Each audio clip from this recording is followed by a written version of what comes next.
আজকে আমরা মাদ্রাসা চালাই, মসজিদ চালাই, আদায় যখন করি আমরা ছন্দ বানাওয়াটি দোয়া করি।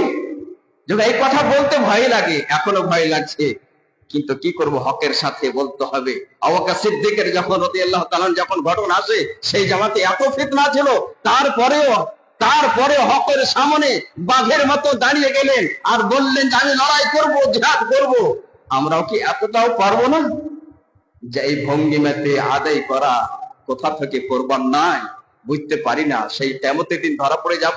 আজকে যদি আপনার সামনে মাইকের সামনে দাঁড়িয়ে খেয়েছি আর না বলে যায়, চুপচাপ থেকে যায়, আপনিও খুশ আমিও খুশ, না কোথায় পেলেন আপনি এই বানাওয়াটি দোয়া করে আদায় করা? শুধু তাই নয়, সম্পূর্ণ শরীয়ত বিরোধী কাজ, সম্পূর্ণ ফিতনা। আমি একাই বলতে গেলে হয়তো আমাকে ধরে নেবে, বলবে মৌলানা আপনি কেমন কথা বলছেন, সব জায়গাতে এইভাবে কাজ হচ্ছে, নতুন ভাবে কথা। সমস্ত সাহাবায়ে কেরাম রাদিয়াল্লাহু আনহুম বলছেন যে না, কি করে আপনি জিহাদ করবেন? একাই আবু বকর সিদ্দিক রাদিয়াল্লাহু তাআলা আনহু দাঁড়িয়ে গেলেন, না এটাই হক এবং এই হকের জন্য আমি লড়াই করব, জিহাদ করব, জান চলে যায় তবু এই পথে জিহাদ করতে থাকবো।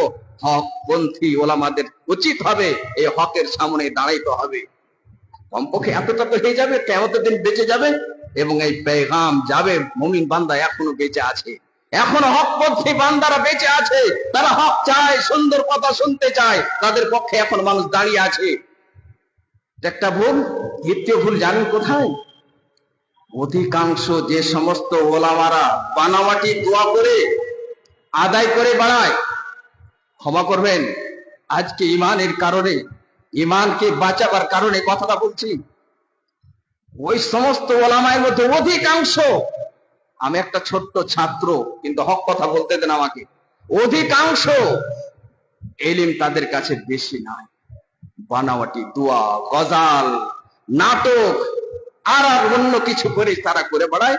ভালো আলেমদের ইজ্জত কমে যায়। ভালো আলেমদের ইজ্জত কমে যা মানে হলে ইসলাম ছোট হয়ে যাচ্ছে।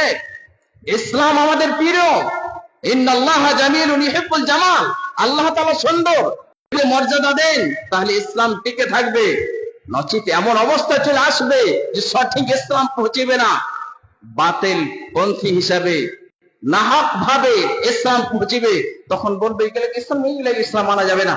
ইসলাম তো চমৎকার সুন্দর ইসলাম, ইসলামকে আমাদেরকে মানতে হবে, ইসলামকে আমাদেরকে মানতে হবে, ওলামায়ে কেরামদেরকে ইজ্জত দিতে হবে, সম্মান দিতে হবে। এই কথা কেন বলছি?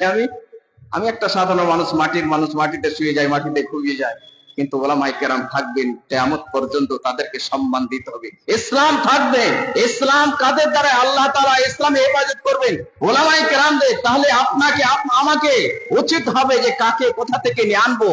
আমাদের মা আয়েশা রাদিয়াল্লাহু আনহা উনি বলছেন, আনজিলিন নাস মানাজিলাহুম, যার যতটা হক আছে, যার যতটা সম্মান আছে, অধিকার আছে, ততটা তাকে সম্মান দাও।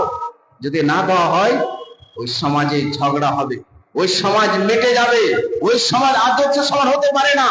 তাহলে আবু বকর সিদ্দিক রাদিয়াল্লাহু তাআলা আনহুর এই সুন্দর একটা ঘটনা দ্বারাই আমরা বুঝতে পারলাম যে কি চমৎকার, কেমন উনি শক্ত ছিলেন, মজবুত ছিলেন, অটল থাকতেন হকের উপরে।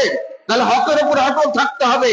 আল্লাহর পক্ষ থেকে বান্দা সাহায্য পায়। কোরআনে আল্লাহ তাআলা বলছেন, ইন্নাল্লাযীনা ক্বালু রাব্বুনাল্লাহ, ইন্নাল্লাযীনা ক্বালু রাব্বুনাল্লাহ, যারা বলে দিল আমার রব আল্লাহ, আমার সৃষ্টিকর্তা আল্লাহ, আমার মালিক আল্লাহ, সুম্মাস্তাকামু, তারপরে অটল থাকলো, ফালা খাউফুন আলাইহিম ওয়ালা হুম ইয়াহজানুন, তার কোনো ভয় নাই, তার কোনো চিন্তা নাই, আল্লাহ তার সাথে রয়েছে, সাহায্য করবে, তার মদদ।